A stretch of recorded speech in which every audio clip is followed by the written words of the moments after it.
Yohana 21 Biblia inasema Yesu anakutanisha banafunzi bake ku bahari ya Tiberia. Yesu akawaambia inabidi muingie mai mvue samaki. Banafunzi wakamwambia tulishinda na roa depuis jana, tulishinda na roa lakini hatukupata kitu. Yesu akawaambia muingie mtapata. Kwa kitu kinachoelewa hapa ni kwamba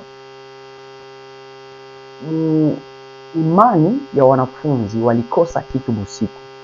Lakini wakati Yesu alifika akawaambia neno, ile neno ikawafanya walipoingia bahari wakaroa samaki. Biblia inasema waliroa wakakosa sehemu ya kutia zingine samaki.